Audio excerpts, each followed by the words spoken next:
In the quaint little town of Hannibal, Missouri, where the Mississippi River winds its way through the heartland of America, the spirit of Mark Twain, born Samuel Langhorne Clemens, still whispers tales of yesteryears. It was here, amidst the rolling hills and the rhythmic chugging of steamboats, that Twain cultivated the wit and wisdom that would one day ripple through the annals of American literature. Twain, an adept observer of human nature, often encapsulated profound truths in simple yet piercing words. He once mused, "The two most important days in your life are the day you are born and the day you find out why." This declaration invites us on a reflective journey to discover our purpose and potential, urging us to contemplate the why that propels our existence. As we delve deeper into Twain's musings, we encounter his views on education, which challenge conventional norms even today. "I have never let my schooling interfere with my education," he famously declared. Twain differentiated between formal education and life's teachings, emphasizing that true learning extends beyond the walls of a classroom. This perspective encourages us to seek knowledge in our experiences and interactions, making every moment a learning opportunity. In his reflections on travel, Twain asserted, "Travel is fatal to prejudice, bigotry, and narrow-mindedness."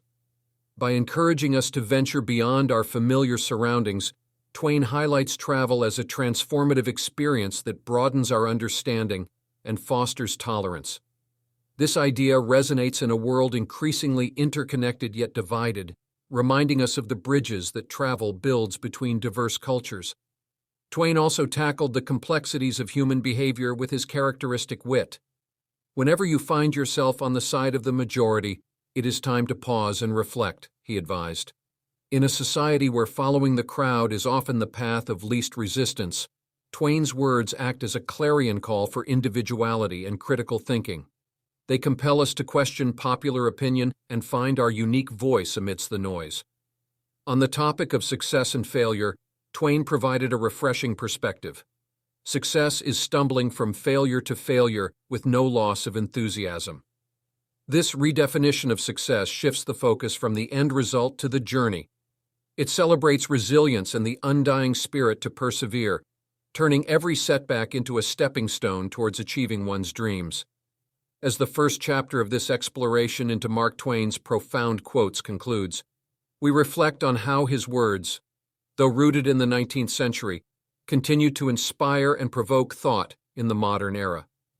Twain's wisdom, much like the Mississippi River he so dearly loved, flows through time, nurturing minds and shaping characters. In the chapters that follow, we will delve deeper into Twain's insights on various other themes, each resonating with timeless relevance and offering guidance for the tribulations of contemporary life. As we journey through these pages, let Twain's wisdom enlighten and transform, forever changing how we perceive the world and ourselves. Mark Twain's literary genius was not confined to solemn reflections. He was equally renowned for his sharp wit and incisive humor.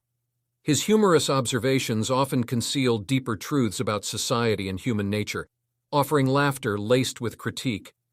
As we venture further into Twain's world of wisdom, we uncover how his use of humor serves as both a shield and a spotlight, revealing the intricacies of human behavior and societal norms. Twain believed in the power of laughter as a universal connector, stating, "The human race has only one really effective weapon, and that is laughter." In this simple pronouncement, Twain elevates humor to the status of a potent tool for change. It disarms resistance, lightens the burden of truth, and can challenge societal norms without sparking hostility. This approach to humor as a transformative force encourages us to tackle serious issues with a lighthearted touch, fostering dialogue and understanding where there might otherwise be conflict. Another dimension of Twain's philosophy revolves around the absurdities of human conduct. "All you need in this life is ignorance and confidence, and then success is sure," he quipped. Here, Twain playfully critiques the often unwarranted self-assurance found in those least acquainted with the complexities of an issue. This paradoxical observation invites us to scrutinize our own bases of knowledge and the confidence with which we present our views, urging a balance between self-assurance and informed understanding. Twain also used his humor to comment on the inconsistencies and ironies of life.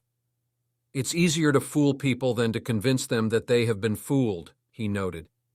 This statement reflects on the stubbornness of human nature, where pride often hinders the acceptance of truth.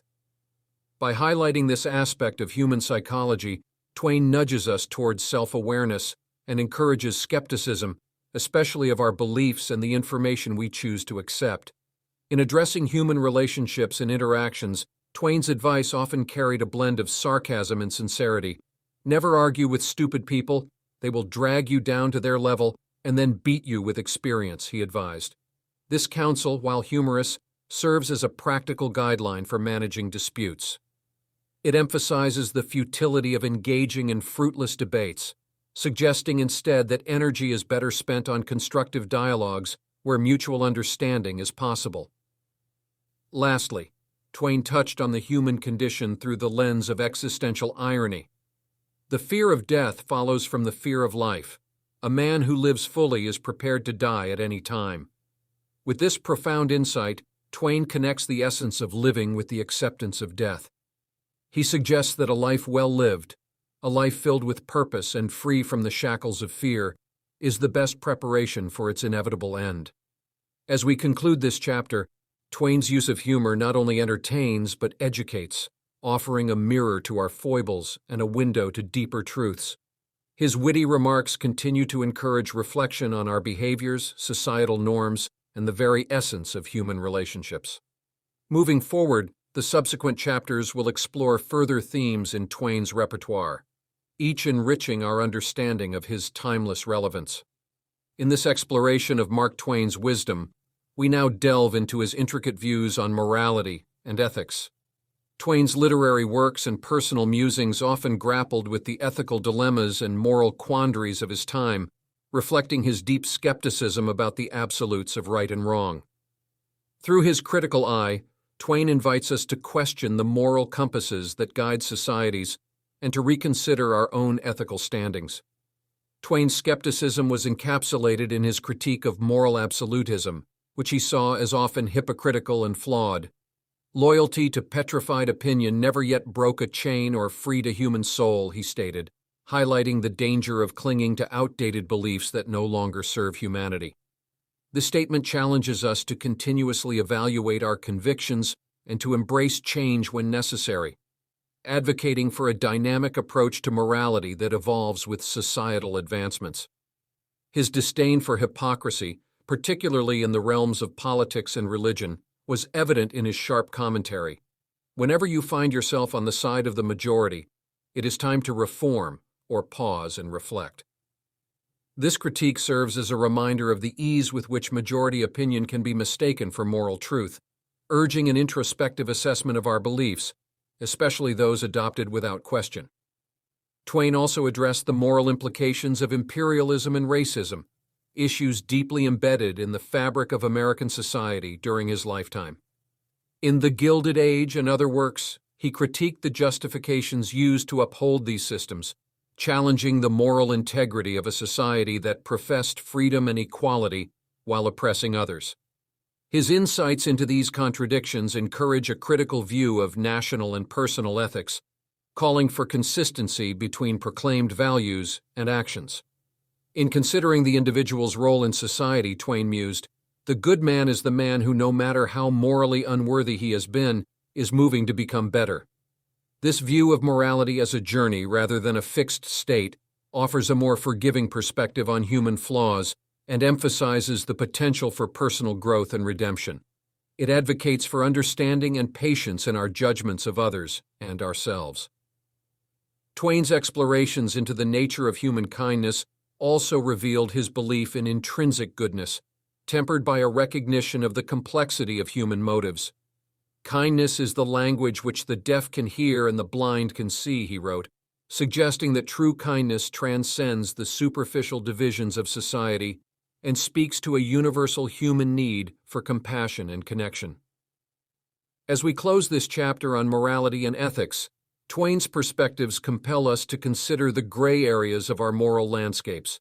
His questioning of societal norms and personal beliefs, his critique of hypocrisy, and his hopeful outlook on human capacity for change all serve to enrich our understanding of ethical complexity. In the next chapter, we will turn our focus to Twain's reflections on adversity and resilience, themes that further color his philosophical and literary contributions.